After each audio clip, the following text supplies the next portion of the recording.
सबसे पहले तो दोस्तों आपने इतने दिन चैप्टर का इंतजार किया, उसके लिए धन्यवाद। दरअसल मेरे घर में सबकी एक एक करके तबीयत खराब हो रही थी, जिसकी वजह से मैं चैनल पर ध्यान नहीं दे पा रही थी। लेकिन मैं पूरी कोशिश करूंगी कि जल्द से जल्द और बड़े से बड़ा एपिसोड पोस्ट करो। लेकिन इतने दिनों के बाद भी मुझे किसी ने सब्सक्राइब नहीं किया, यहाँ तक कि लास्ट वीडियो पर भी लोगों ने कोई रिएक्ट नहीं किया। ना मुझे ठीक से लाइक मिल रहे हैं और ना ही कमेंट मिल रहे हैं। अगर ऐसा ही रहा तो मैं बहुत जल्द ही इस चैनल को छोड़ दूंगी। अगर आप लोगों को कहानी पसंद आ रही है और आप इसे कंटिन्यू सुनना चाहते हैं तो मुझे थोड़ा सा सपोर्ट कीजिए, चैनल को सब्सक्राइब कीजिए और कम से कम लाइक और कमेंट तो कर ही सकते हैं। कमरे में अभय को देखकर पुरोहित और जिया दोनों की सांस एकदम से बैठ जाती है। जिया जल्दी से झिझकते हुए विश के पास जाती है। पुरोहित अभय के पास आते हुए बोला, बाहर सब आ गए हैं। अभय ने एक गहरी सांस छोड़ते हुए हाँ में सर हिलाया और उसने एक घूरती हुई नजर से विश को देखा। विश समझ गई कि वह क्या कहना चाहता है। अभय चाहता है कि विश उसके पीछे पीछे आए। उसने धीरे से हाँ में सर हिलाया। उसने धीरे से ट्विंकल को जिया की गोद में दिया और जिया ने भी उसे अपनी गोद में ले लिया। लेकिन ट्विंकल आधी विश की गोद में लटकी हुई थी और आधी जिया की। उसने विश के हाथ को पकड़ते हुए ट्विंकल से जिद करते हुए कहा, मम्मी मैं भी आपके साथ चलूंगी। विश देखती है तो 1 मिनट में ही उसकी आंखों में आंसू आ गए थे। ट्विंकल जिया के हाथों को झटकते हुए दोबारा से विश की गोद में चढ़ जाती है और उसकी बाहें छोड़ने से इनकार कर देती है। अपनी बेटी की आंखों में आंसू देखकर उसका भी दिल रो रहा था। उसने जोर से ट्विंकल को अपने सीने से लगा लिया और विश की आंखों में भी नमी आ गई। उसने ट्विंकल के बालों को सहलाते हुए कहा, बच्चा मम्मी जल्दी वापस आ जाएगी। लेकिन उसने एक नहीं सुनी। वह विश के गले से चिपकी रही और उसके सीने से सर लगाते हुए कहने लगी, नहीं मम्मी मैं आपको नहीं छोड़ूंगी।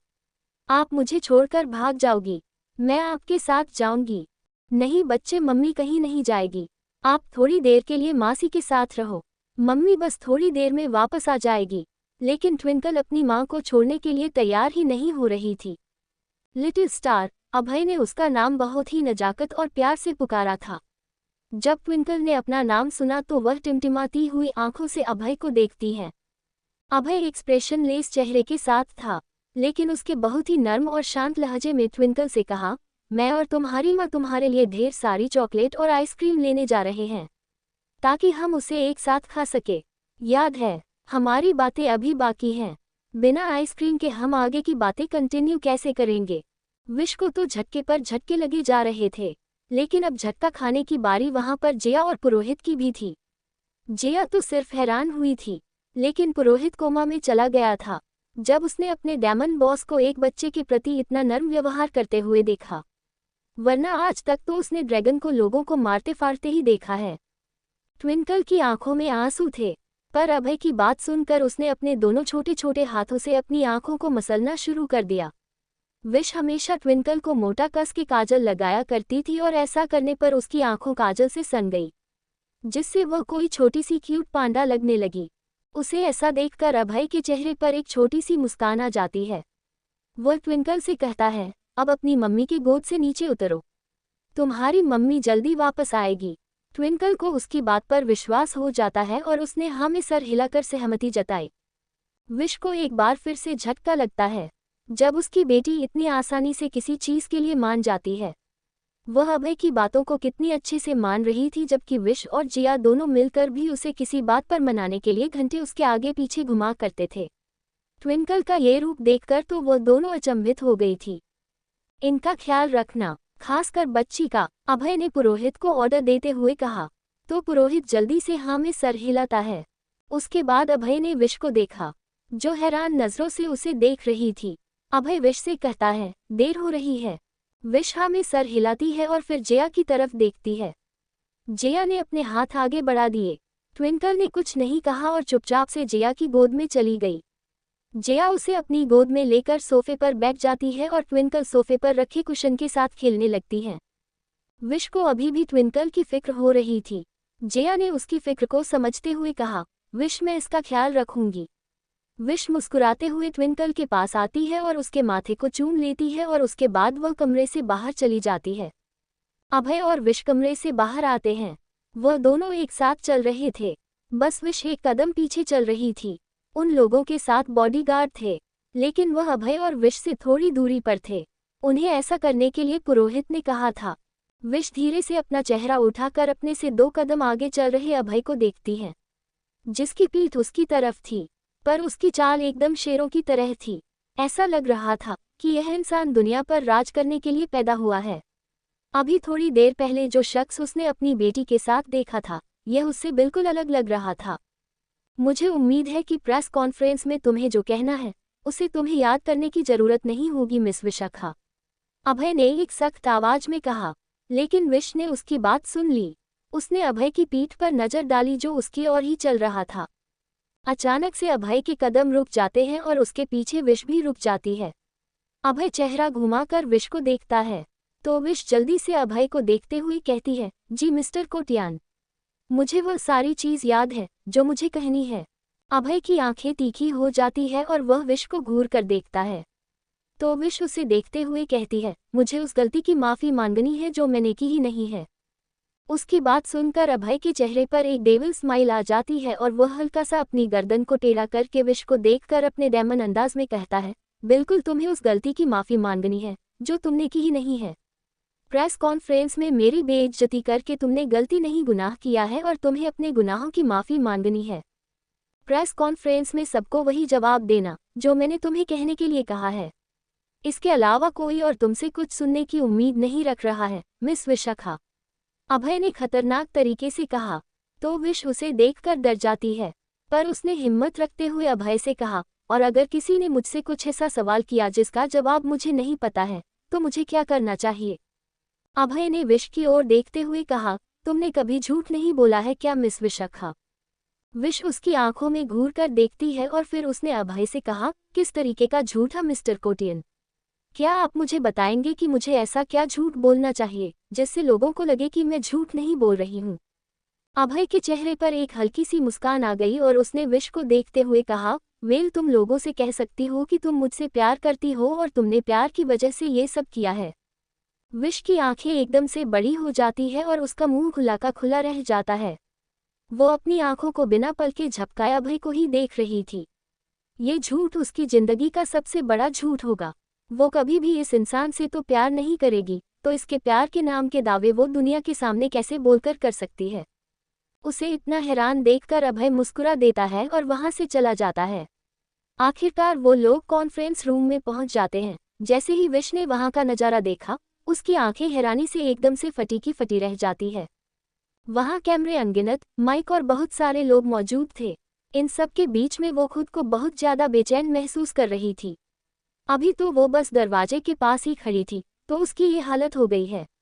वो आगे कैसे इन सब का सामना करेगी, यही सोचकर उसकी बेचैनी और भी ज्यादा बढ़ने लगी थी। उसने ऐसा पहले कभी नहीं किया है, कभी उसकी लाइफ में ऐसा कोई एक्सपीरियंस आया ही नहीं है। अपने हाई स्कूल में उसे एक बार मौका मिला था स्टेज पर चढ़ने का, लेकिन इतने सारे स्टूडेंट को देखकर वो इतनी होपलेस हो गई कि स्टेज पर जाने से पहले ही बेहोश हो गई थी। विश दरवाजे के एक कदम पीछे खड़ी थी और अभय आगे हॉल के एंटर पर खड़ा था, लेकिन जब उसने विश की हालत देखी तो वो उसे देखकर मजबूती के साथ कहता है, तुम फिक्र मत करो, तुम्हारे भी हाफ से मैं उन लोगों को सही जवाब दूंगा। विश 1 मिनट के लिए उसकी आंखों में देखती रह गई। अभय ने धीरे से अपना चेहरा हाँ में हिलाया तो विश भी उसकी आंखों में हिप्नोटाइज होकर अपना चेहरा हाँ में हिला देती है, क्योंकि अभय का ये खतरनाक रूप एक पल के लिए कोमल और शांत हो गया था, जिसे देखकर विश उसकी तरफ अट्रैक्ट हो जाती है।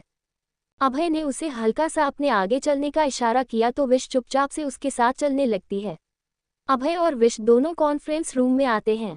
विश का चेहरा झुका हुआ था, लेकिन जब वो लोग एक टेबल के पास पहुंचते हैं और विश अपना चेहरा उठाकर देखती है तो वो हैरान रह जाती है। उसे अब जाकर एहसास हुआ कि अभय उसे किसके पास लेकर आया है। सामने ही बनारसी शिफॉन साड़ी में आर्या खड़ी थी।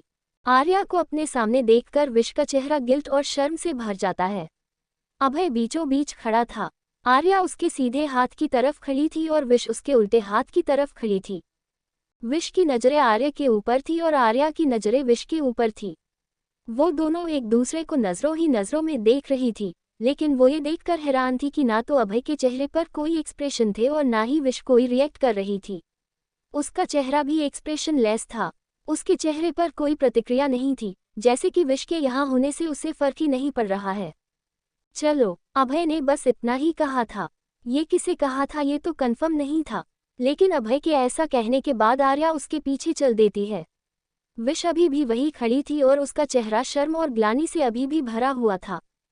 पर जब उसने कुछ आवाज़ सुनी और अपना चेहरा उठाकर देखा तो वो एक पल के लिए घबरा जाती है। सामने हजारों लोग अपने माइक और कैमरे को लेकर तैयार खड़े थे और सब उन लोगों की ही पिक्चर ले रहे थे। इन सब को देखकर विश का दिल दर्द से भर जाता है और उसके कदम लड़खड़ा जाते हैं।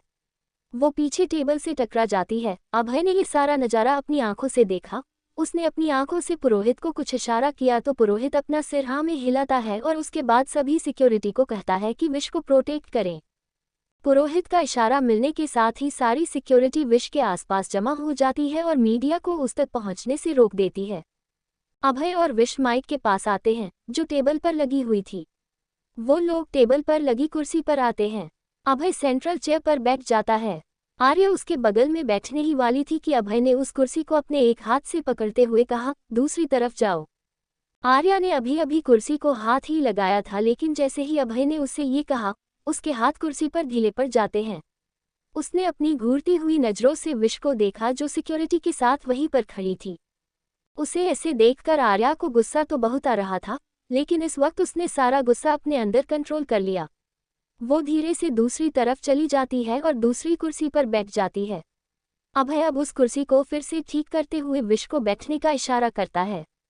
न जाने क्यों विश को यहाँ पर अभय के साथ काफी सुकून महसूस हो रहा था। इतने सारे अजनबियों के बीच में अभय इकलौता था जिसे विश जानती थी। सिक्योरिटी जल्दी से विश की कुर्सी खींचते हैं और विश उस पर बैठ जाती है। अभय ने पानी की बोतल का ढक्कन खोलने हुए माइक में मीडिया वालों से कहा, आप लोग एक एक करके अपने सवाल पूछ सकते हैं। एक प्रेस रिपोर्टर ने अभय के ओर देखकर कहा, मिस्टर कोटियन, आपका मिस विशाखा के साथ क्या रिश्ता है? अभय की तिरछी मुस्कान और ज्यादा गहरी हो गई और वह विश के कानों के पास झुकते हुए धीरे से उसके कानों की बालियों को छेड़ता है, जो अभी भी हल्की खुली हुई थी। उसने धीरे से अपने दूसरे हाथ से उसकी बालियों को छुआ और उसे ठीक से लगाते हुए कहा, कभी झूठ नहीं बोला है क्या? अभय ने पानी का एक घूंट पिया ही था कि इस सवाल के साथ वो वापस से बोतल को नीचे रख देता है। उसके हाथ बोतल पर कसे हुए थे और ढक्कन को वो मरोड़ते हुए बंद कर रहा था। ऐसा लग रहा था इस सवाल से उसका खून खौल गया है, लेकिन वो जानता था कि यही सवाल है जो इस समय हेड ऑफ द टॉपिक बना हुआ है और उसे इसका सामना करना ही होगा। लेकिन इतनी जल्दी, इतनी बेबाकी से कोई रिपोर्टर उससे ये सवाल पूछेगा, उसने सोचा नहीं था। उसने एक गहरी सांस छोड़ी ताकि खुद के गुस्से पर काबू रख सके। मेरा मिस्टर कोटियन के साथ कोई रिश्ता नहीं है, विश ने उस रिपोर्टर को देखते हुए कहा। आर्या और अभय दोनों की ही नजरें एक साथ विश के ऊपर जाती है। यहाँ तक कि कॉन्फ्रेंस रूम के दरवाजे के पास खड़ा हुआ पुरोहित भी हैरानी से विश को ही देख रहा था। विश के चेहरे पर कोई शर्म या फिर ग्लानि नहीं थी। वो एकदम निडर होकर उस रिपोर्टर से ये कह रही थी। विश का जवाब सुनने के बाद उस रिपोर्टर ने अपना दूसरा सवाल विश से ही पूछ लिया। उसने विश की ओर देखकर उससे पूछा, अगर ऐसी बात है मिस विशाखा, तो क्या आप हमें बता सकती हैं कि उन तस्वीरों का क्या मतलब है जो सोशल मीडिया पर वायरल हो रही हैं? वो तस्वीर मिस्टर कोटियन के पेंट हाउस की थी, जहां पर आप रात में उनके साथ अकेली थी। उसके सवाल से अभय को इतना गुस्सा आ रहा था कि उसका मन कर रहा था अभी इसी वक्त इस रिपोर्टर की जान ले ले, और ऐसा वो बाद में करेगा भी, लेकिन फिलहाल के लिए उसे विश को देखना जरूरी था। विश हल्का सा अपना चेहरा नीचे कर लेती है और उसकी पलकें झुकी हुई थी। अभय देख रहा था कि उसके चेहरे पर कितनी झिझक है और उसके हाथ भी कांप रहे थे जवाब देते हुए। अभय ने अपना हाथ उठाकर उस रिपोर्टर को कुछ कहना ही चाहा था कि विश उस रिपोर्टर को देखकर तुरंत कहती है, हम दोनों एक दूसरे को सिर्फ जानते हैं, लेकिन फिर भी एक दूसरे के लिए हम अजनबी हैं और आपका सवाल बेबुनियाद है। इस बात का आपके पास कोई सबूत नहीं है कि मैं पूरी रात उनके साथ उनके पेंट हाउस में थी, इसीलिए ये सवाल कहीं से भी कॉन्फ्रेंस में पूछने लायक नहीं है। अगर आपके पास पक्के सबूत है तो ही आप इस सवाल को सामने रखिए, वरना इस सवाल का कोई अस्तित्व नहीं है। अचानक से अभय के चेहरे पर जो मुस्कान आ गई थी, लेकिन उसने तुरंत उसे छुपा लिया। वो विश का ये अवतार देखकर बहुत खुश नजर आ रहा था। अब तक विश जितनी घबराई और डरी हुई लग रही थी, अभय को लग रहा था कि वो जरूर कोई बेवकूफ़ों वाला जवाब देगी, पर रिपोर्टर के तानों भरे सवाल के बाद विश का पलटकर जवाब देना अभय को इस बात से इम्प्रेस कर रहा था। वो एकटक विश को देख रहा था, लेकिन इसके साथ साथ अभय को खुद पर भी प्राउड फील हो रहा था आखिर इस सिलेबस के नोट्स तो उसी ने दिए हैं। स्टूडेंट तो अच्छी होगी ही, आखिर सिखाने वाला टीचर जो इतना अच्छा मिला है। वो रिपोर्टर हैरान हो जाते हैं विश का जवाब सुनकर।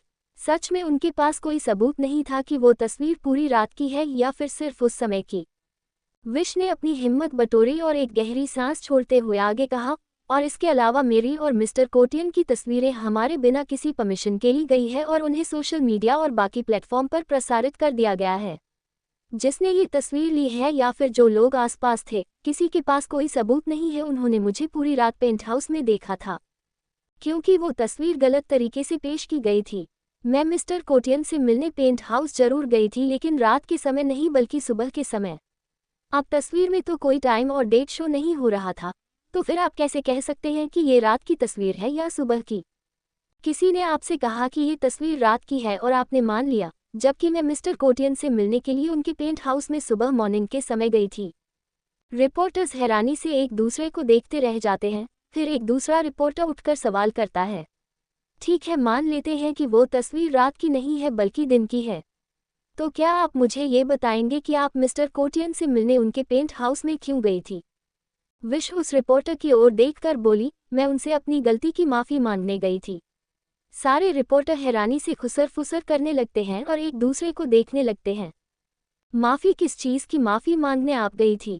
उस रिपोर्टर ने अपना सवाल आगे दोहराया तो विश ने उसकी ओर देखते हुए कहा, दरअसल मैंने एक गलती कर दी थी और उसी की वजह से मैं मिस्टर कोटियन से माफ़ी मांगने गई थी। जिस दिन की ये तस्वीरें हैं, उससे कुछ ही दिन पहले मेरी एक पेंटिंग एग्जीबिशन हुई थी, जिसमें मैं मिस्टर कोटियन से टकराई थी, पर वहाँ पर मैंने उनकी बेइज्जती कर दी थी। मुझे मेरी गलती का एहसास हो गया था कि मुझे ऐसा नहीं करना चाहिए था, इसमें गलती मेरी थी, इसलिए मैं उनसे माफ़ी मांगना चाहती थी। लेकिन इतने बड़े शख्स के साथ मिलने के लिए अपॉइंटमेंट की ज़रूरत होती है। उनके ऑफिस में और घर पर तो कोई उनसे मिलने नहीं देता, इसीलिए मैं उनके पेंट हाउस गई थी। पर दिन के समय वहाँ पर सौभाग्य से मेरी इन्हीं से मुलाकात हो जाती है और मैंने इनसे अपनी गलती की माफ़ी मांगी, पर इन्होंने भी बड़ा दिल रखते हुए मुझे माफ़ कर दिया था। वरना आप लोग खुद ही सोचिए, इतने बड़े बिजी बिजनेसमैन के पास क्या इतना समय होगा कि वो छोटी मोटी चीज़ों को याद करता रहेगा। अभय की गहरी मुस्कान और भी ज़्यादा गहरी होती जा रही थी, लेकिन वो ही जानता था कि इस वक्त वो अपनी मुस्कान को क्यों छुपा रहा है। विश के मुंह से अपने लिए तारीफों के शब्द सुनना उसके लिए सच में पतझड़ में फूल के मिलने के बराबर थे। वरना अब तक तो उसके मुंह से जब भी सुना है, अपने लिए जहरीले शब्द ही सुने हैं। तो वही आर्या के हाथों की मुट्ठियां कसी हुई थी। वो बस वहां पर खुद को शांति से बैठे रखने में मजबूर थी, क्योंकि माफ़ी तो विश को उससे भी मांगनी चाहिए, लेकिन विश ने उसका जिक्र तक नहीं किया। रिपोर्टर्स आपस में कुछ खुसर-फुसर करते हुए बात करने लगे और उसके बाद एक और रिपोर्टर ने कहा, मिस विशाखा, तो आप हमें ये बताएं, मिस्टर कोटियन से पहली मुलाकात और आखिरी मुलाकात के बीच आपकी विचारधारा उनके लिए कैसे बदल गई है? आप उनके बारे में क्या सोचती हैं? इस सवाल के साथ विश का गला सूख गया था। वो इस सवाल का जवाब देने में दिलचस्पी नहीं रखती थी कि वो अभय के बारे में क्या सोचती है। जाहिर सी बात है, अच्छा तो नहीं ही सोचती है, पर जो सोचती है वो सामने बता नहीं सकती है। उसकी पलकें जो झुकी हुई थी, उसने अचानक से अपनी पलकें उठाए और उस रिपोर्टर की ओर देखते हुए कहा, जालिम, बेरहम। उसके जवाब ने तो अभय को भी चौंका दिया था। वो हैरानी से उसकी तरफ देख रहा था और पुरोहित ने दरवाजे के पास अपना सिर पीट लिया, ये सोचकर कि कहीं विश सच तो नहीं कहने वाली है। आर्या भी हैरानी से उसे देख रही थी। सारे रिपोर्टर्स अपने माइक लेकर विश की तरफ रुख कर लेते हैं और उसके जवाब का इंतजार करने लगते हैं। सारे रिपोर्टर्स हैरान हो जाते हैं कि आखिर विश ने अचानक से अभय को जालिम और बेरहम क्यों कहा। जालिम, बेरहम, जैसे ही उसने ये कहा सबकी निगाहें उसी की तरफ जाती है। अभय भी घूर कर विश को ही देख रहा था। उन सब की निगाहें अपने ऊपर आता पाकर विश ने एक गहरी सांस छोड़ी और उसके बाद रिपोर्टर से कहती है, पहली मुलाकात में मैंने मिस्टर कोटियान के बारे में यही विचारधारा बनाई थी कि वह एक जालिम और बेरहम इंसान होंगे। लेकिन जब मैं उनसे दूसरी बार मिली थी, तो ये कहते हुए विश अपना चेहरा घुमाकर अभय को देखने लगती है। अभय की भी तीखी नजरें विश के ऊपर ही था, पर विश ने एक झूठी मुस्कान के साथ कहा, लेकिन उसके बाद जब मैं उनसे दूसरी बार मिली थी, तो उनके लिए मेरी सोच पूरी तरह से बदल गई। विश ने यह बात कह तो दी थी, लेकिन वही जानती थी कि इन शब्दों के पीछे छुपे हुए वो किन नफरत भरे विचारों को दबा रही है। यह आखिरी सवाल है मिस विशाखा। इस सवाल पर विश उस रिपोर्टर की तरफ देखती है। तो वह रिपोर्टर विश को देखकर सवाल करता है, क्या आपने मिस्टर कोटियन की पत्नी आर्या जी से भी माफी मांगी है क्या? उस रात तो आपने उनका भी अपमान किया था। उस रिपोर्टर के सवाल पर विश पूरी तरह से स्तब्ध हो गई थी।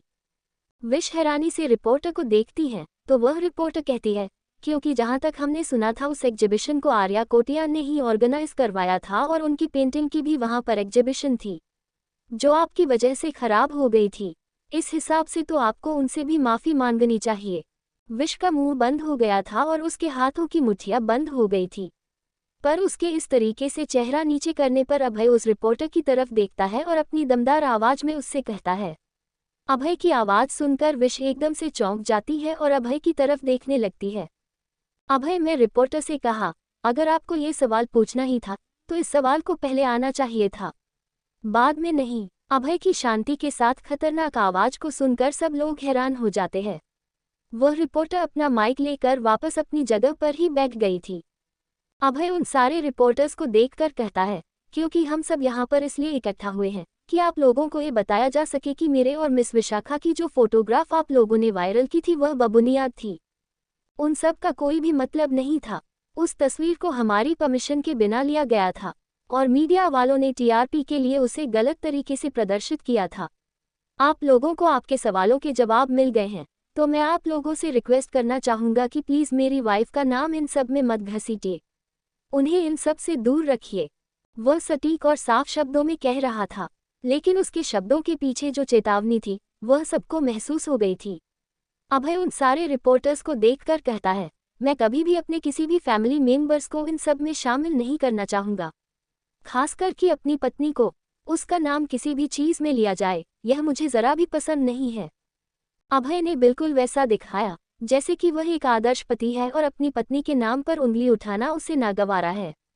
एक पल के लिए तो विश ने भी सोचा कि शायद अभय यही सोच रहा होगा, लेकिन फिर उसे याद आता है कि जब उसने कहा था कि वह उसकी पत्नी से माफ़ी नहीं मांगेगी तो अभय आसानी से इस चीज़ के लिए राजी हो गया था। सबको यही दिखाया गया था कि अभय आर्या से कितना प्यार करता है और उसे आर्या की कितनी परवाह है। वह आर्या के लिए कितना प्रोटेक्टिव है और उसके नाम पर उंगली उठी यह उसे बिल्कुल भी पसंद नहीं है। पर सच्चाई क्या है ये बात सिर्फ विश ही जानती थी, वरना अभय से मिलने से पहले तो उसे भी यही लगता था कि अभय सच में आर्या के लिए एक आदर्श पति है। उस रिपोर्टर ने जल्दी से अभय को देखते हुए कहा, I am sorry mister Kotian, हम में से कोई भी अब आपकी पत्नी के बारे में कोई सवाल नहीं करेगा और ना ही उनका नाम इस इंटरव्यू में घसीटेगा। तो हम आपसे आपके और विशाखा जी के मुद्दे के बारे में ही बात करना चाहेंगे। तो क्या आप मुझे बताएंगे मिस्टर कोटियन कि आपकी मिस विशाखा से पहली मुलाकात कैसे हुई थी? मुझे खुशी है कि मैं मिस विशाखा को जानता हूँ। वह एक बहुत अच्छी इंसान है। ये कुछ लोगों के लिए सर दर्द हो सकती है लेकिन मेरे लिए एक अच्छी इंस्पिरेशन है। मुझे खुशी है कि मैं उनके जैसी किसी सुलझी हुई लड़की को जानता हूँ। ये न ही सिर्फ एक अच्छे इंसान है बल्कि एक अच्छी माँ भी है। अभय के शब्दों ने तो आर्या को तो अचंभित कर ही दिया था, लेकिन विश भी कुछ कम हैरान नहीं हुई थी। वह हैरानी से बस अभय को देखते जा रही थी। अभय ने उस रिपोर्टर को देखते हुए आगे कहा, एग्जीबिशन के दौरान जो कुछ भी हुआ था उसमें मैंने मिस विशाखा का सिर्फ एक माँ का रूप सामने देखा था, जो किसी भी कमजोर स्थिति में भी अपने बच्चे के लिए डटकर मुकाबला कर सकती है। विश अपने बारे में इतनी तारीफ सुनकर स्तब्ध रह गई थी, खासकर यह जानकर कि अभय जैसा इंसान उसके लिए कितना परफेक्टली झूठ बोल रहा है, जबकि विश ही जानती थी कि उसके बाद ही विश की जिंदगी कितनी ज्यादा बदल गई थी। और इसके अलावा विश ये बात कैसे भूल सकती थी कि अभय ही वह इंसान है जिसने लड़कियों की नीलामी से उसे खरीदा है। वह अपनी किस्मत को कोसते हुए अभय को देख ही रही थी कि अभय ने आगे कहा, बस उसी दिन के बाद से मेरा मिस विशाखा के लिए रवैया बदल गया था। जब मुझे पता चला कि वह अपने बच्चे से कितना प्यार करती है और उनके लिए वह किसी से भी लड़ने को तैयार है। अभय एक हल्की और स्मित मुस्कान के साथ विश की तरफ देखता है। उन दोनों का चेहरा एक दूसरे के आमने सामने था और वह दोनों एक दूसरे की आंखों में देख रहे थे। अभय ने धीरे से विश को देखते हुए कहा, मिस विशाखा ने मुझे हर चीज़ के लिए माफ़ी मांगी थी। हालांकि मेरे दिल में उनके लिए कोई भी बैर नहीं था, लेकिन फिर भी जब इन्होंने मुझसे माफ़ी मांगी तो मैंने बड़ा दिल रखते हुए इन्हें माफ़ कर दिया। वह दोनों एक दूसरे की आंखों में देख तो रहे थे, लेकिन सिर्फ वही जानते थे कि इन शब्दों में कितनी सच्चाई है। अभय को विश की कितनी परवाह है और विश को अभय की कितनी परवाह नहीं है। लेकिन एक स्ट्रांग आई कांटेक्ट के बाद उन दोनों ने ही अपना चेहरा दूसरी दिशा में कर लिया था, क्योंकि इन लोगों के बीच वह लोग ऐसा नहीं कर सकते थे। सामने बैठे लोग मीडिया रिपोर्टर्स थे, जो राय का पहाड़ बनाने में बहुत एक्सपर्ट हैं। विश को हंसी तो नहीं आ रही थी, लेकिन अभय की बातों पर उसे मुस्कुराना ही था, क्योंकि उसे ऐसा करने के लिए कहा गया था। अभय भी मीडिया वालों को देखकर आगे कहता है, और मैं एहसानमंद हूँ अपनी वाइफ का। दरअसल उसके एग्जिबिशन की वजह से ही मेरी मुलाकात मिस विशाखा जैसी एक प्रतिष्ठित महिला से हुई है। विश के हाथों की मुठ्ठियां कसी हुई थी। ये तारीफों के शब्द भी उसे अभय के मुंह से गाली के जैसे ही लग रहे थे। यह आदमी जहर में लिपटा हुआ इतना मीठा कैसे बन सकता है? ये दुनिया वालों के सामने कुछ और बनकर अपनी पहचान दिखाता है, लेकिन एक कमरे में उसकी असलियत क्या है, ये तो बस विश ने ही देखा था। दूसरी मीडिया हाउस का एक रिपोर्टर उठता है और अभय से कहता है, आपके जवाब देने का बहुत बहुत धन्यवाद मिस्टर कोटियान। अब हमारा एक सवाल मिस विशाखा से भी है। जैसे ही विश अपना नाम सुनती है वह सतर्क हो जाती है और उस रिपोर्टर की तरफ देखते हुए हाँ में सर हिलाती है। उस रिपोर्टर ने अपना माइक विश की तरफ करते हुए कहा, हम जानते हैं कि आपकी बेटी है, तो क्या आप हमें बता सकते हैं कि उस बच्ची के पिता कौन है? दूसरी मीडिया हाउस का एक रिपोर्टर उठता है और अभय से कहता है, आपके जवाब देने का बहुत बहुत धन्यवाद मिस्टर कोटियान। अब हमारा एक सवाल मिस विशाखा से भी है। जैसे ही विश अपना नाम सुनती है वह सतर्क हो जाती है और उस रिपोर्टर की तरफ देखते हुए हाँ में सर हिलाती है। उस रिपोर्टर ने अपना माइक विश की तरफ करते हुए कहा, हम जानते हैं कि आपकी बेटी है, तो क्या आप हमें बता सकते हैं कि उस बच्ची के पिता कौन है? इस सवाल को सुनकर विश की आत्मा तक सुन्न हो गई थी और वह बैठे बैठे अपनी जगह पर ही कांपने लगी थी। मीडिया रिपोर्टर ने आगे अपना सवाल जारी रखते हुए विश से कहा, क्योंकि हमें पता चला है कि आप अपनी बेटी की परवरिश अकेली कर रही है। आप एक सिंगल मदर हैं, पर ऐसा क्यों है? उसके पिता आपके साथ क्यों नहीं है? आप दोनों एक साथ क्यों नहीं रहते हैं? क्या आपकी बेटी के पिता को पता है कि आप? प्रेस कॉन्फ्रेंस खत्म हो चुकी है। अभय की ऊंची और भयंकर गूंजने वाली आवाज सुनकर सबकी निगाहें एक साथ अभय के ऊपर जाती है, क्योंकि उसका चेहरा गुस्से में भड़क उठा था। रिपोर्टर के हाथ से माइक छुटते छुटते बचा, लेकिन वह भी डरते हुए अभय की तरफ ही देख रहा था। अभय गुस्से में उस रिपोर्टर को देखता है और अपने दांत पीसते हुए कहता है, मैंने यहाँ पर किसी को भी इस चीज़ की इजाज़त नहीं दी है कि वह मिस विशाखा से उनकी निजी जिंदगी के बारे में सवाल करें। आप लोग यहाँ पर आए थे सिर्फ उस फोटोग्राफ्स का सच जानने के लिए। इसके अलावा आपके पास अगर उस फोटोग्राफ से जुड़ा हुआ कोई सवाल नहीं है, तो मेरे ख्याल से यह कॉन्फ्रेंस यहीं पर खत्म होती है। Thank you ladies and gentleman यहाँ आने के लिए। अभय ने बिना किसी की परवाह किए कॉन्फ्रेंस ओवर करने की घोषणा कर दी थी, लेकिन विश जो अभी तक डर रही थी, वह अभय की बात सुनकर थोड़ा सा रिलैक्स फील करती है और उसे पहली बार अभय के पास होने से खुशी मिल रही थी, क्योंकि यह सवाल उसे जितना मजबूर और कमजोर बनाता है, उतना ही वह इस सवाल का जवाब देने से डरती है। इस सवाल के साथ उसका पूरा जीवन आलोचना और दर्द से भरा साबित होता है। ट्विंकल के लिए किसी भी सवाल के जवाब देने में वह झूठ का इस्तेमाल नहीं करना चाहती थी, पर अभय की बात सुनकर उसे बहुत राहत मिलती है। अभय ने प्रेस कॉन्फ्रेंस ओवर करने की घोषणा कर दी और उसके बाद उसने पुरोहित को देखकर कुछ इशारा किया। पुरोहित जल्दी से सिक्योरिटी हेड को इंस्ट्रक्शन देता है और सिक्योरिटी हेड उसे इंस्ट्रक्शन को पाते ही जल्दी से विश के पास आ जाते हैं। वह लोग विश को कवर कर लेते हैं और उसे वहां से ले जाने के लिए आगे बढ़ते हैं, लेकिन विश ने एक नज़र अभय की तरफ देखा, लेकिन तभी उसकी नज़र अभय के पीछे खड़ी आर्या पर जाती है, जो सिर्फ विश को ही देख रही थी। उसके चेहरे पर कोई एक्सप्रेशन नहीं थे, लेकिन उसकी आंखें कुछ कह रही थी। तुम्हारा काम खत्म हुआ, तुम जा सकती हो, सिक्योरिटी तुम्हें सेफली बाहर छोड़ देगी, अभय ने ऑर्डर देते हुए कहा। तो विश होश में आती है और जल्दी से हाँ में सर हिलाती है। सिक्योरिटी जल्दी से विश को हॉल से बाहर निकाल लेती है। इससे पहले कि विश उस हॉल से निकल पाती, उसने एक बार पीछे पलटकर देखा। वह देखती है अभय और आर्या दोनों स्टेज पर खड़े हो गए हैं और अभय धीरे से आर्या के पास जा रहा था। वह आर्या के कंधे पर हाथ रखता है और उसे अपने करीब कर लेता है। आर्या अभय के सीने पर लगी हुई थी, लेकिन जब विश ने ये देखा तो उसने अपना चेहरा नीचे कर लिया और चुपचाप वहां से चली गई। अभय धीरे से आर्या को अपने सीने से लगता है और उसके कानों के पास झुकते हुए कहता है, अब यहाँ से चलो, घर चलकर बात करते हैं। आर्या ने धीरे से अपना चेहरा घुमा कर देखा तो सारी मीडिया वालों की नजरें उन्हीं के ऊपर थी। उसे पता था कि उसे क्या करना है। वह मुस्कुराते हुए अभय के सीने पर हाथ रखती है और हाँ में सर हिलाती है। अभय और आर्या का एक और रोमांटिक पोज मीडिया वालों को मिल गया था और उनके लिए एक नई हेडलाइन थी कि अभय देवकोटियन आज भी अपनी पत्नी से उतना ही प्यार करते हैं और कोई भी गलतफहमी उन्हें और उनकी पत्नी से अलग नहीं कर सकती है। धीरे धीरे सारे मीडिया वाले वहां से चले जाते हैं। अभय अभी भी आर्या को अपनी बाहों में लेकर ही खड़ा था, पर जैसे ही आखिरी इंसान हॉल से बाहर जाता है, बस उसी पल अभय ने आर्या को कंधे से पकड़कर खुद से दूर धकेल दिया। आर्या संभाल नहीं पाती है और कुर्सी पर गिर जाती है। वह गुस्से में अभय को देखने लगती है तो अभय उससे कहता है, जाओ यहाँ से। और वह गुस्से में अभय को देख रही थी और हर बार की तरह वह आर्या का अपमान करके वहां से चला जाता है। आर्या बस उसे जाता हुआ देखते रह जाती है। हॉल से निकलने के बाद अभय सीधे प्राइवेट रूम में जाता है, पर जैसे ही वह दरवाजे से अंदर दाखिल होता है, एक प्यारी सी आवाज और नन्ही सी मुस्कान ने उसका स्वागत किया, रिची रिच अंकल।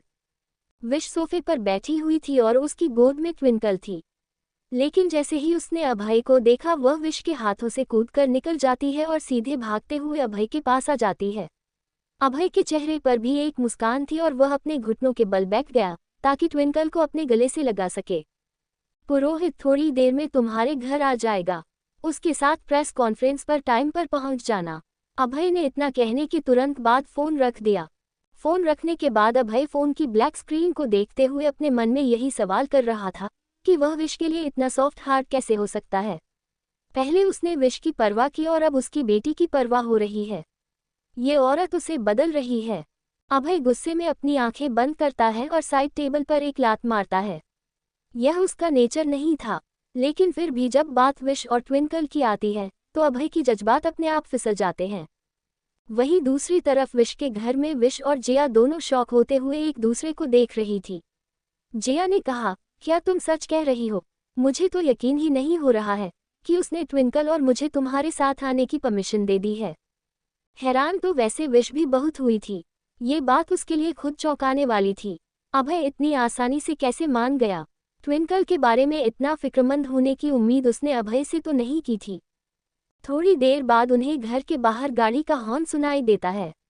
वह दोनों खिड़की के पास जाती है और पर्दा हटा कर देखती है तो सामने सच में कार खड़ी थी, जिसके अंदर पुरोहित बैठा हुआ था। विश ने ट्विंकल को अपनी गोद में उठा लिया और घर के बाहर आ गई। विश ट्विंकल को लेकर आ रही थी और जिया ठीक उसके बगल में चल रही थी। वह तीनों कार के पास पहुंचती है, जहां पर पुरोहित उनका इंतजार कर रहा था। उसने उन लोगों को देखा तो पिछली सीट का दरवाजा खोल दिया। विश जाकर पिछली सीट पर बैठ जाती है और जैसे ही जिया बैठने को होती है, वह एक नज़र घूरकर पुरोहित को देखती है। पुरोहित ने जैसे ही उसे अपनी तरफ देखता हुआ पाया, जल्दी से अपना चेहरा दूसरी तरफ कर लेता है। जिया की आंखें छोटी हो गई और वह जल्दी से गाड़ी के अंदर बैठ जाती है। पुरोहित ने दरवाजा बंद किया और ड्राइविंग सीट पर बैठ गया। उसके बाद गाड़ी सीधे होटल की तरफ बढ़ जाती है, जहां पर प्रेस कॉन्फ्रेंस रखी गई थी। पूरे रास्ते तीनों में से किसी ने कुछ नहीं कहा। अगर वहां पर कुछ गूंज रही थी तो वह थी ट्विंकल की छोटी छोटी हरकतें। वह कभी विश के नाक को छेड़ती तो कभी उसके नेकलेस को पकड़कर खींचती। ट्विंकल मध्यम आवाज में अपने स्कूल की कोई पोयम गाए जा रही थी और साथ ही साथ विश को भी छेड़ रही थी। विश ने इस पर कोई रिएक्ट नहीं किया। वह ट्विंकल को अपनी गोद में लेकर वैसे ही बैठी रही। आधे घंटे बाद उनकी गाड़ी होटल के पिछले हिस्से में आकर रुकती है। पुरोहित जल्दी से गाड़ी से बाहर निकलता है और विश की तरफ का दरवाजा खोलता है। विश जब ट्विंकल को अपनी गोद में लेकर बाहर निकली तो पुरोहित ने देखा ट्विंकल सो जाती है। पूरे रास्ते विश के साथ खेलने के बाद उसे गाड़ी में इतना अच्छा लग रहा था कि वह गाड़ी में ही सो गई। जिया भी दूसरी तरफ का दरवाजा खोलकर बाहर आती है तो देखती है वह लोग होटल के पिछले हिस्से में है। उसने हैरानी से पुरोहित को देखा और विश भी हैरानी से उसे देख रही थी। तो पुरोहित कहता है, ये बॉस के ऑर्डर है, बच्ची की सुरक्षा के लिए उन्होंने कहा है कि आपके पीछे वाले दरवाजे से अंदर लाया जाए। सामने की तरफ मीडिया के लोग हैं और कुछ बाहर के भी लोग हैं। वहां से लाना आपके लिए सेफ नहीं था, इसीलिए बॉस ने यह ऑर्डर दिया है। विश हैरानी से जिया को देखती है तो जिया बेफिक्री के साथ अपने कंधे ऊंचका देती है। पुरोहित आगे आगे चलता है और वह दोनों उसके पीछे पीछे चल रही थी। पुरोहित उन्हें एक जगह ले जाते हुए कहता है, आप लोग यही इंतजार कीजिए, बॉस यहीं पर आप लोगों से मिलने आएंगे। वह उन्हें कमरे में छोड़कर वहां से चला जाता है। विश और जिया दोनों हैरानी से उसकी बेग को देखते रह जाती है। और जैसे ही पुरोहित वहां से जाता है, जिया जल्दी से कूदते हुए कहती है, विश मुझे वॉशरूम जाना है। बड़ी देर से लगी थी, कार के अंदर भी रुके हुए बैठी थी, लेकिन अब नहीं रोका जा रहा है। मुझे भी तुम्हारे साथ यहाँ आना है। ये बात तुमने मुझे बिल्कुल एंड मौके पर बताई थी, और तब इतनी घबराहट और यहाँ आने की टेंशन थी कि मैं घर से कर आना भूल गई। तभी पुरोहित अंदर आता है और वहां पर पानी की बोतल और बिस्कुट के पैकेट रख देता है। उसने विश की तरफ देखते हुए कहा, जब तक बॉस नहीं आते हैं तब तक आप इसे खा लीजिए। वह लोग इस जगह के बारे में कुछ नहीं जानते थे, इसीलिए उन्हें नहीं पता था कि वॉशरूम कहाँ है। विश ने पुरोहित को रोकते हुए कहा, एक्सक्यूज मी, क्या आप बता सकते हैं वॉशरूम कहाँ है? एक्चुअली मेरी फ्रेंड को वॉशरूम जाना है। पुरोहित ने जिया को देखा, जो अपना चेहरा झुकाए हुए वहां खड़ी थी, क्योंकि उसे शर्म आ रही थी। इस तरीके से किसी आदमी से वॉशरूम के बारे में पूछना उसके लिए थोड़ा सा ऑकवर्ड था, लेकिन वह सिचुएशन समझ सकता था। पुरोहित ने हाँ में सर हिलाते हुए कहा, जी एक्चुअली इस रूम में वॉशरूम नहीं है, वॉशरूम दूसरी तरफ है। चलिए मैं आपको वॉशरूम दिखा देता हूँ। पुरोहित कमरे से बाहर निकल जाता है और जिया उसके पीछे पीछे कमरे से बाहर निकल जाती है। एक बार उन दोनों के जाने के बाद विश ने आराम से ट्विंकल को बगल में रखे हुए एक सोफे पर लेटा दिया। गाड़ी में जब ट्विंकल उसके गले के चैन और ईयरिंग्स के साथ खेल रही थी, तब उसकी ईयरिंग्स ढीली हो गई थी। ट्विंकल को सोफे पर लेटाने के बाद विश आराम से सोफे पर बैठ जाती है और अपनी ढीली हुई ईयरिंग्स को ठीक करने लगती है। तभी दरवाजा खुलता है और विश को अपने आसपास ठंड का अनुभव होने लगता है। उसे एहसास हो गया था कि डीमन कमरे में आ गया है। वह घबराते हुए दरवाजे की तरफ देखती है, जहां पर अभय खड़ा था और उसने इस वक्त एक ब्लैक कलर का बिजनेस सूट पहना हुआ था। विश अपनी जगह पर खड़ी हो जाती है और अभय को देखने लगती है, जो अपनी ठंडी सांवली आंखों से विश को घूरते हुए देखे जा रहा था। ट्विंकल भागते हुए अभय के पास जाती है और अपने छोटे से हाथों को खोलकर अभय को अपनी गोदी में लेने के लिए कहती है। अभय के चेहरे पर हल्की सी मुस्कान आ गई। वो अपने घुटनों के बल बैठ जाता है ताकि ट्विंकल के बराबर आ सके। तो ट्विंकल जल्दी से अभय के गले लग जाती है और उसे गले लगाते हुए खुशी से चाहते हुए कहती है, रिच अंकल आप आ गए, मैं कब से आपका इंतजार कर रही थी। अभय भी हंसते हुए मुस्कुराते हुए ट्विंकल के बालों को सहलाता है। उसने ट्विंकल की बाहों को अपने गले से हटाया और उसके दोनों हाथों को पकड़ते हुए कहा, रिच अंकल ने भी अपनी छोटी सी लिटिल स्टार को बहुत याद किया है। आपको आपका प्रॉमिस याद है न? आपने कहा था आप मेरे लिए चॉकलेट आइसक्रीम लेकर आएंगे। ट्विंकल ने शिकायत भारी लहजे में कहा, क्योंकि वो अभय से चॉकलेट आइसक्रीम की उम्मीद कर रही थी, और उसके ऐसा कहने पर अभय को अपना वादा याद आ जाता है। वो जल्दी से ट्विंकल को देखकर कहता है, बेशक मुझे याद है, मैं कैसे भूल सकता हूँ कि मैंने लिटिल स्टार से वादा किया है कि उसके लिए चॉकलेट आइसक्रीम लेकर आऊंगा। विश हैरानी से उसे देख रही थी। ऐसा लग रहा था कि वो ट्विंकल के साथ अभय को वो किसी दूसरे इंसान के रूप में ही देख रही है। इस वक्त अभय उसे पूरी तरह से एक अलग व्यक्ति की तरह लग रहा था। पर तभी विश का मन कड़वाहट से भर जाता है। वो कैसे भूल सकती है, ये वही शख्स है जो दुनिया के सामने कुछ और विश के सामने कुछ और बनकर रहता है। एक बंद कमरे के अंदर उसने अभय की असलियत देखी है। वो उसके ऊपर भरोसा कैसे कर सकती है? जाहिर सी बात है, ये उसका अच्छा दिखने वाला मुखौटा है जो वो ट्विंकल के सामने पहनकर बैठा हुआ है। अभय अपनी जगह पर खड़ा होता है और ट्विंकल का हाथ पकड़ते हुए उसकी ओर देखकर कहता है, चलो तुम्हारी चॉकलेट आइसक्रीम तुम्हारा इंतजार कर रही है।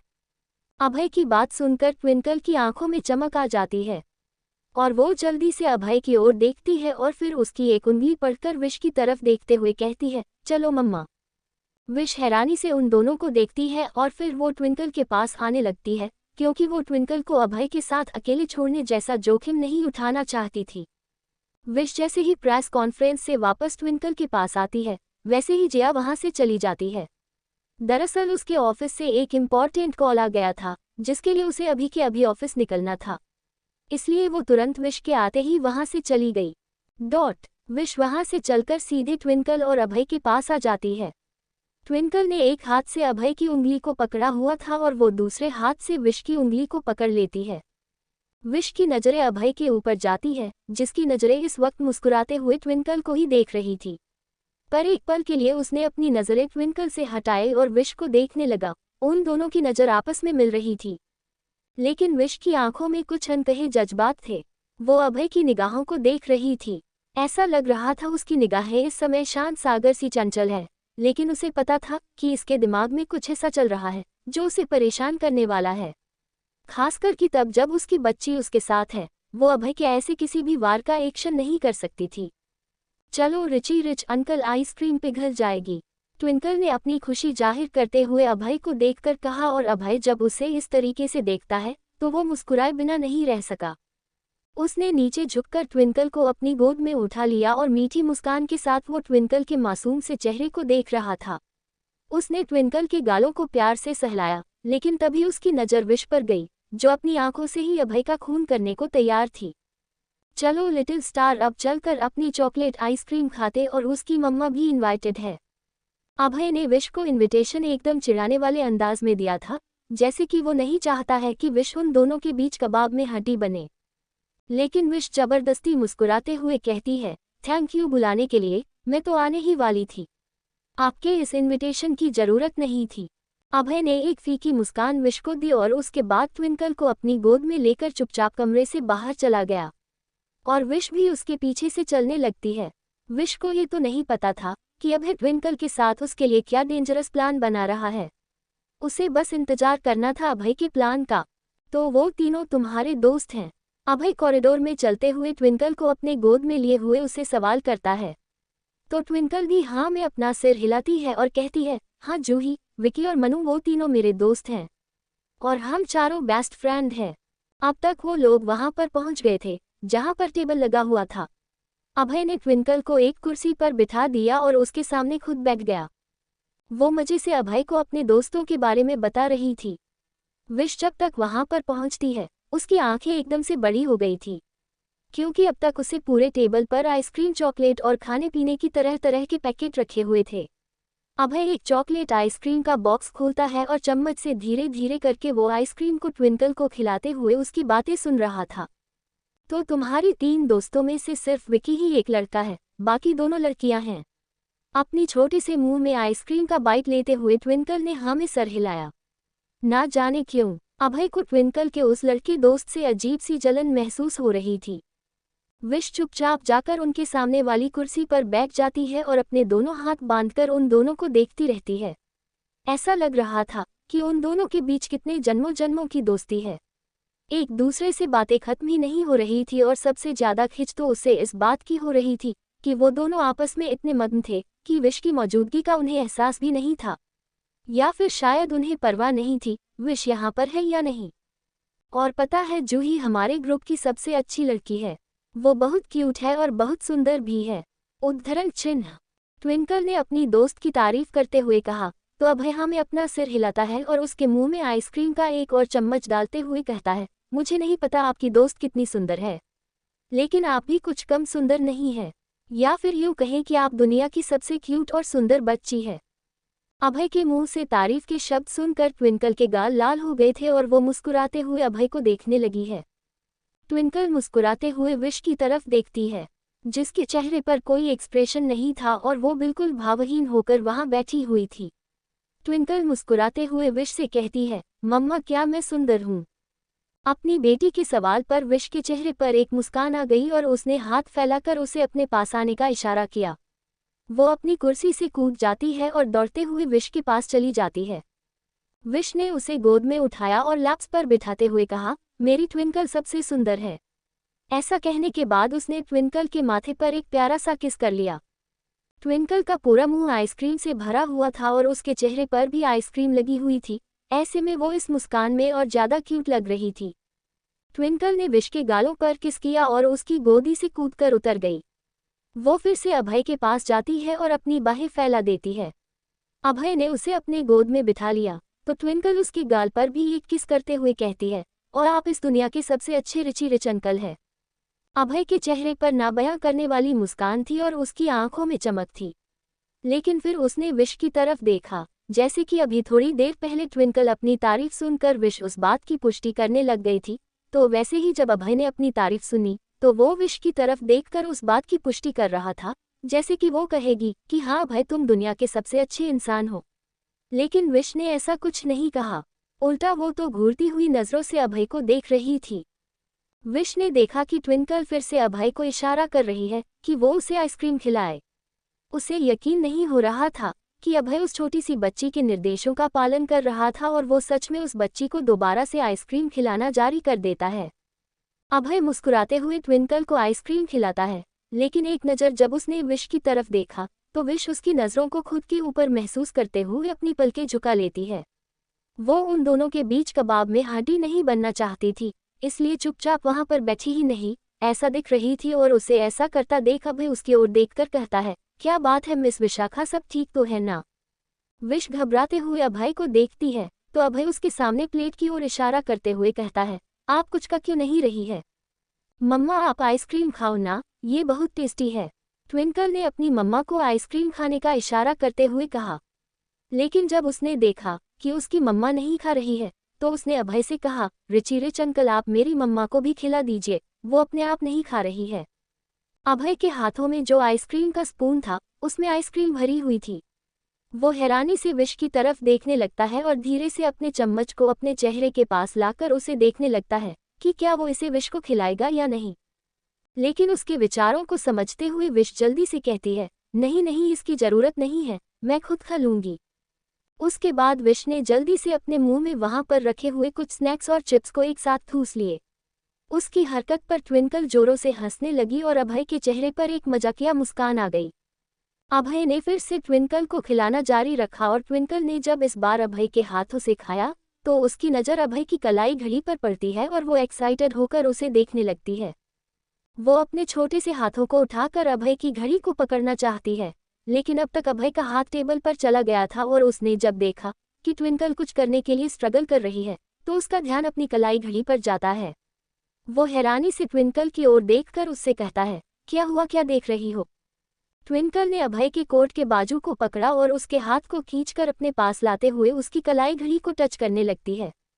उसे ऐसा करता देख अभय मुस्कुराते हुए उसकी ओर देखकर कहता है, तुम्हें ये चाहिए? ट्विंकल उदास चेहरे के साथ अभय को देखती है और फिर विश को देखने लगती है, क्योंकि विश ने उसे सिखाया था कि दूसरों की चीज़ों पर कभी भी अपना हक नहीं समझना चाहिए। अगर तुम्हें कुछ पसंद आता है और वो तुम्हारा नहीं है तो उसे नहीं लेना चाहिए। उसने धीरे से अपना चेहरा ना में हिलाया, लेकिन अभय देख सकता था कि उसकी नज़रें अभय की घड़ी के ऊपर ही थी। उसकी नज़रों की चमक को देखते हुए अभय ने अपने हाथों से वो घड़ी उतारी और उसे धीरे से टेबल पर सरकाते हुए ट्विंकल की तरफ कर दिया। ट्विंकल का चेहरा खुशी से भर गया और आंखें एकदम से चमक उठी, लेकिन आंखें तो किसी और की भी फैल गई थी।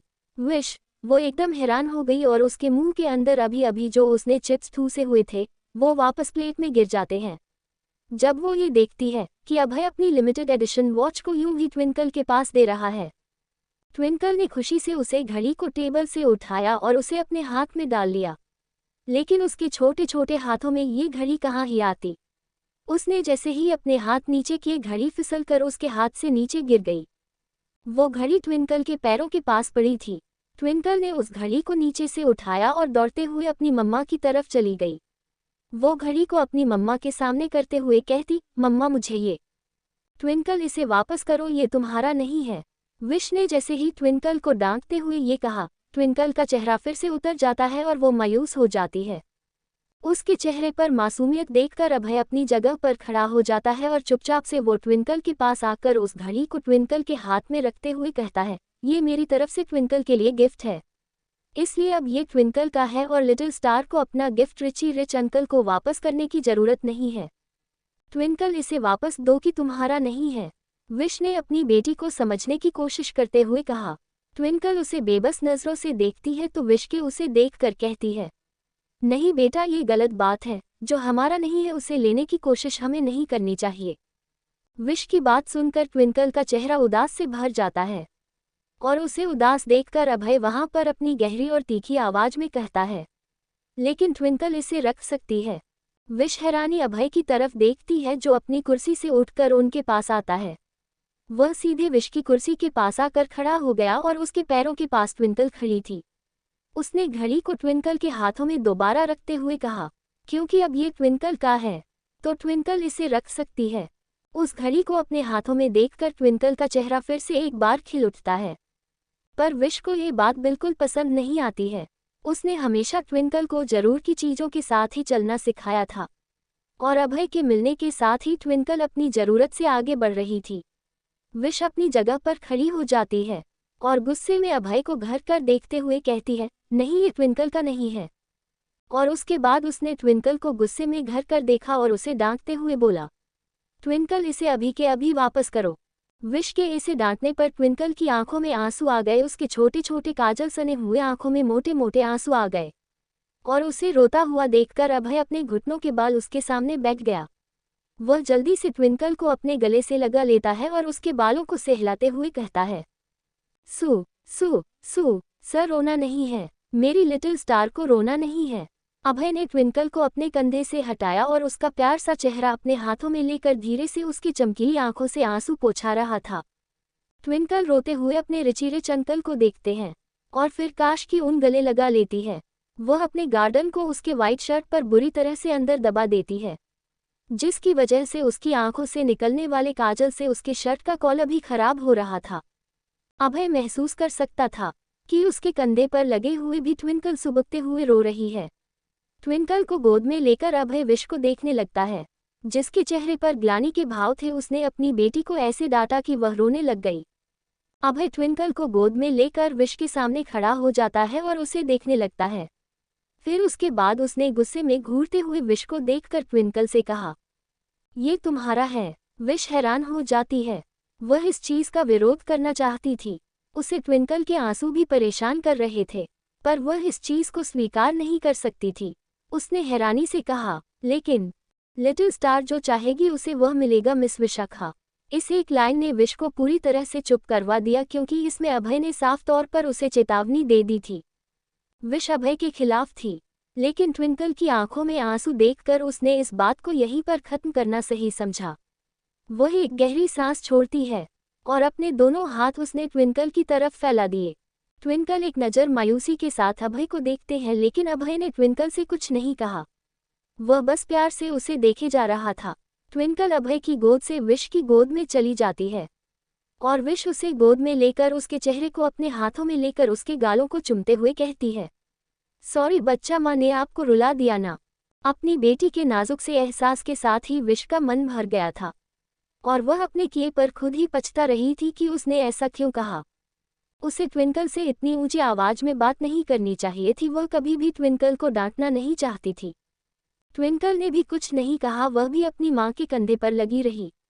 अभय देख सकता था ट्विंकल अपनी माँ के कंधे पर रखकर हल्की हल्की झपकी लेने की कोशिश कर रही है। शायद आज पूरे दिन की वजह से वह काफी ज्यादा थक गई है। उसे ऐसा महसूस होते ही उसने पुरोहित से कहा, इन्हें घर लेकर जाओ। पुरोहित जल्दी से हाँ में सर हिलता है और फिर उसने अब शेड्यूल देखते हुए अभय से कहा, बॉस, 1 घंटे बाद आपकी एक इम्पॉर्टेंट मीटिंग शुरू होने वाली है। पुरोहित की बात सुनकर अभय हाँ में सर हिलता है और फिर वह विश और ट्विंकल की तरफ देखता है। ट्विंकल विश के कंधे पर ही सो गई थी और वह उसे लेकर इधर से उधर सोफे के आसपास टहल रही थी। ट्विंकल के सोने के बाद अभय उसके सर को सहलाने के लिए विश की तरफ कदम बढ़ा ही रहा था कि उसके कदम रुक जाते हैं जब वह देखता है कि विश ट्विंकल के हाथों से उस घड़ी को छीन रही थी। वह हैरानी से विश को देख रहा था और उसकी नज़रें तीखी हो गई थी। विश ने ट्विंकल के सोने का इंतजार किया और जब वह सो गई तो उसके हाथों से उस घड़ी को छीनकर वापस टेबल पर रखते हुए कहा, मेरी बेटी को उसकी जरूरत नहीं है, ये कभी भी उसका नहीं हो सकता है। अभय तीखी नजरों से विश को देख रहा था और विश ने बिना अभय की तरफ देखे हुए चुपचाप घड़ी को टेबल पर रखा और कमरे से बाहर चली गई। बॉस, पुरोहित ने बस इतना ही कहा था कि अभय अपनी सख्त आवाज में कहता है, उन्हें सेफली घर पहुंचा दो। पुरोहित हाँ में सर हिलता है और वहां से चला जाता है। कमरे में अब सिर्फ अभय ही था। उसने एक नज़र उसे खाली दरवाजे को देखा और उसके बाद उसकी नज़र टेबल पर रख उसे घड़ी पर गई। वह धीरे से झुककर उस घड़ी को उठा लेता है और उसे उलट पुलट कर देखने लगता है। उसने घड़ी को अपनी जेब में डाल लिया था, पर वह उसे फ्यूचर में कभी भी पहनने वाला नहीं था, क्योंकि उसके लिए अब वह इस घड़ी का मालिक नहीं है। कमरे से निकालकर अभय अपनी मीटिंग के लिए चला गया और कमरे से निकलने के साथ ही उसका ऑरा वापस आ गया था। जिससे हर व्यक्ति डरता था। जैसे जैसे वह मीटिंग की तरफ अपने कदम बढ़ा रहा था, वैसे वैसे ही हर व्यक्ति उसके सामने अपना सर झुका रहा था। वह बोर्ड ऑफ डायरेक्टर की मीटिंग में जाता है, जहां पर सारे बिजनेस पार्टनर उसका इंतजार कर रहे थे।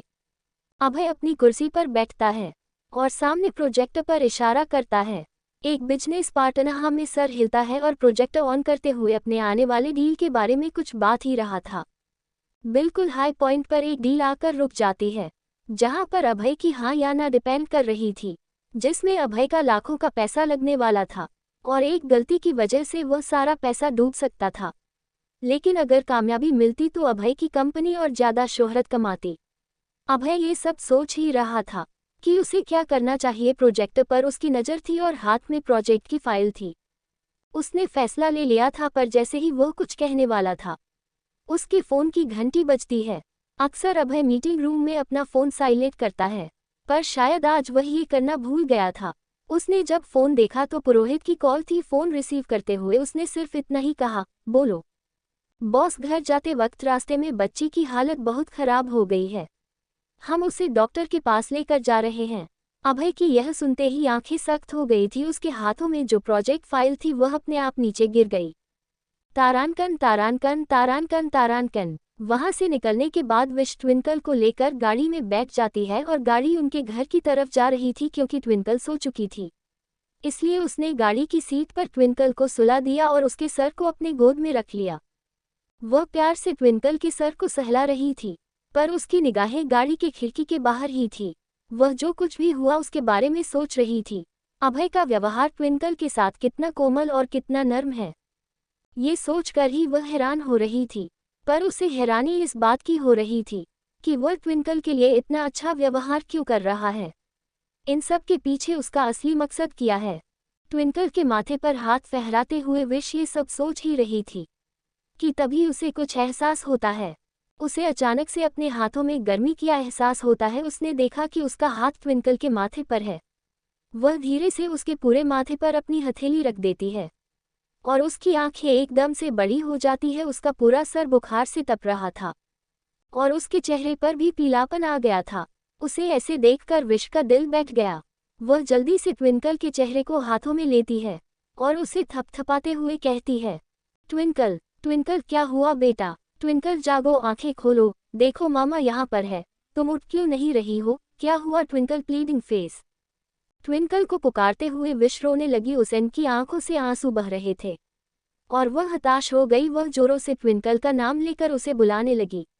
सोते सोते ट्विंकल नींद में ही बेहोश हो गई थी और विश उसका नाम लेकर उसे जोर जोर से हिलाई जा रही थी, पर वह कोई प्रतिक्रिया नहीं दे रही थी और ना ही जाग रही थी। उसकी आंखों से आंसू रुक नहीं रहे थे और ना ही उसकी हालत खराब हो रही थी। वह दहाड़े लगाकर ट्विंकल को जोर जोर से चिल्लाकर बुलाने लगी थी। क्या हुआ? पुरोहित अचानक से गाड़ी चलाना बंद कर देता है और पीछे घबरा कर देखने लगता है। जब उसने विश की ऐसी हताशा से भरी आवाज़ सुनी तो विश रोते हुए पुरोहित को देखते हैं। उसके मुंह से शब्द भी नहीं निकल रहे थे। वह हताशा के साथ कहती है, ट्विंकल ट्विंकल जाग नहीं रही है। पुरोहित ने जब ये देखा तो उसकी आंखें एकदम से फैल गई। वह ट्विंकल को देखा है, जिसका चेहरा पूरी तरह से मुरझाया हुआ था और आंखें बंद थी। उसे ऐसे देखकर पुरोहित डरते हुए कहता, क्या मतलब है कि वह जाग नहीं रही है? वह तो सो रही थी ना। पता नहीं क्या हो गया, उसका शरीर अचानक से तपने लगा है, उसको तेज बुखार हो गया है और सोते सोते बेहोश हो गई। विश ने रोते हुए उसे यह बताया और उसकी बात सुनकर पुरोहित भी हैरान हो गया था।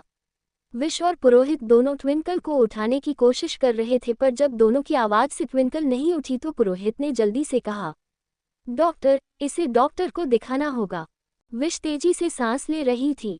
उसके हताशा से भरे चेहरे के साथ उसके शब्द भी लड़खड़ा रहे थे। आंसू आंखों से रुक नहीं रहे थे और दिल बेचैनी से धड़क रहा था। वह जल्दी से पुरोहित से कहती है, ट्विंकल के डॉक्टर है, उनके पास ले चलो। वह ट्विंकल की मेडिकल रिपोर्ट जानते हैं, इसलिए वह उसका अच्छे से इलाज कर सकते हैं। विश ने कहा तो पुरोहित हैरानी से कहता, कौन है डॉक्टर? कौन से अस्पताल में है? मुझे जल्दी से बताओ। City hospital, doctor Kamat. Wish ने जैसे ही यह कहा पुरोहित जल्दी से हाँ में सर हिलता है और गाड़ी को सिटी हॉस्पिटल की तरफ मोड़ लेता है। अस्पताल पहुंचने के साथ ही डॉक्टर कामत और उनकी टीम ने ट्विंकल को अपने ऑब्जर्वेशन में रख लिया, लेकिन विश एक मिनट के लिए भी अपनी बेटी को छोड़ने के लिए तैयार नहीं थी। यहाँ तक कि डॉक्टर के चेकअप करने के दौरान भी वह उसके साथ ही थी और उसका हाथ पकड़े हुए वहीं बैठी हुई थी। पुरोहित वार्ड के बाहर खड़ा था और सब कुछ ठीक होने के लिए दुआ कर रहा था। अस्पताल आने के साथ ही पता नहीं उसे क्या सूझा कि उसने अभय को फ़ोन करके इस बात की इन्फॉर्मेशन दे दी।